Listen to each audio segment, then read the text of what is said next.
What in the world does a project manager do in crafting a reserve study anyway? Isn't it just guessing about things 20 years into the future and then pressing print?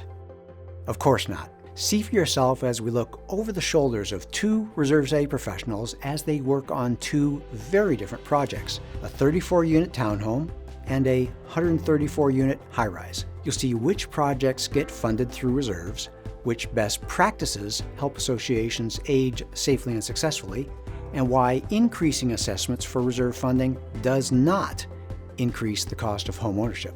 The more you learn about how your reserve study is crafted, the more you'll be able to successfully lead your association into the future.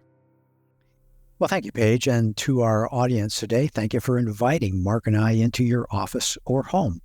And just like Paige said a moment ago, we read the comments you write in the end of session survey that she spoke about. And that's exactly why we're presenting this material today. We believe that showing you how we look at a reserve study will help you understand your own reserve study and be better able to communicate and implement an effective reserve plan at your association. We want to set you up for success. This is how we're going to divide our time today. I'll start out by laying a bit of introductory foundation before we open up a couple of reserve studies. Now, reserve studies are built on components, and this is the National Reserve Study Standards 3-part test that defines which components appear in a reserve study. Each has to be a common area of maintenance responsibility, needs to be reasonably predictable in timing and cost, and it needs to have a cost that is significant to the association. And remember, these costs come with the construction of the property type. These costs are not board choices. The roofing, the asphalt, the painting, the pool, the elevator, everything at your association that's common area is gradually deteriorating, and you'll need to budget for their replacement.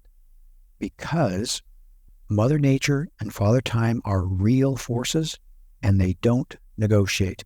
They're eventually going to tear your association down to the ground. Repairs and replacement costs are inevitable if you want to maintain your real estate investment. Now, one of the three results of a reserve study is the multi-year funding plan. And as we create funding plans in the examples we show today, we're guided by the four principles you see on the screen. The funding plan needs to provide sufficient cash for the projects that you're going to fund through reserves. It needs to be stable through the years.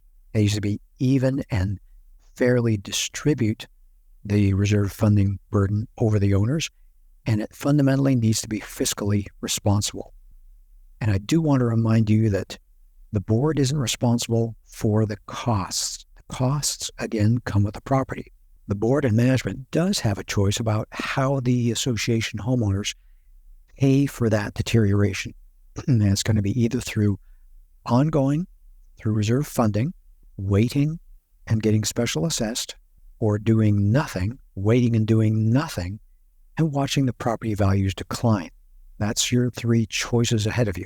Now, regarding the goal that we're shooting for and how you measure it, reserve fund strength is measured by percent funded.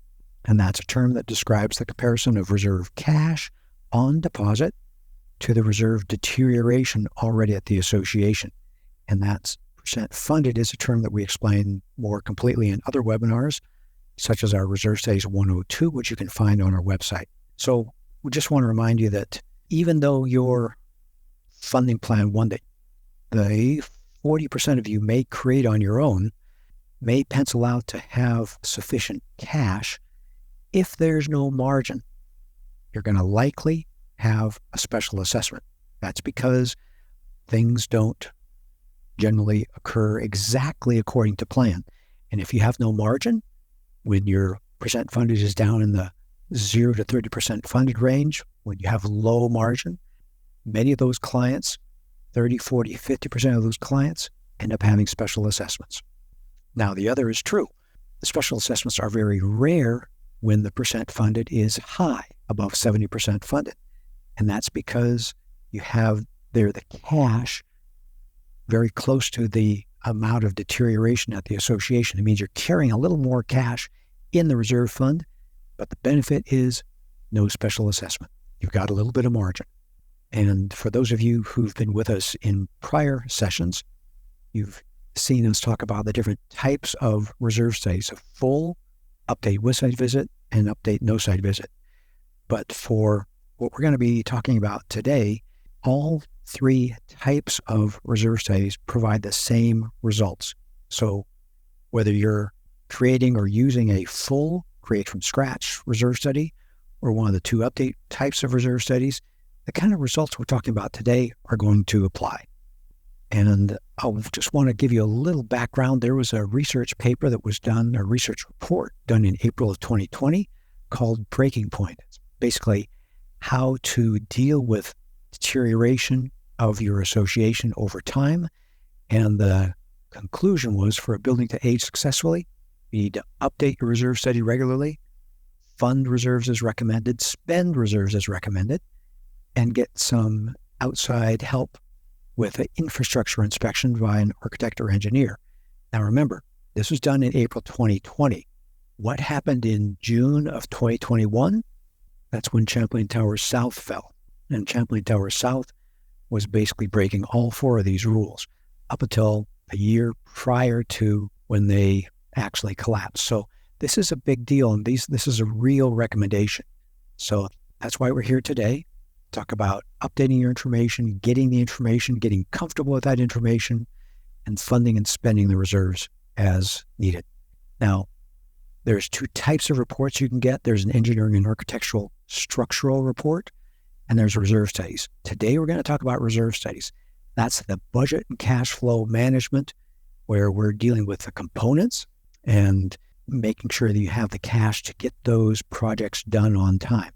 The structural analysis is going to be able to tell you if that hairline crack is just cosmetic or significant, and any recommendations made in that engineering report. Those recommendations are then absorbed into the reserve study, so you have a cash flow plan to be able to get that project done. At Association Reserves, we make the present less stressful and the future more secure. If you want to join us in this mission, please like this video and subscribe to our channel. Leave a comment down below on what you'd like to see us address in a future video. Let's plan for your best future.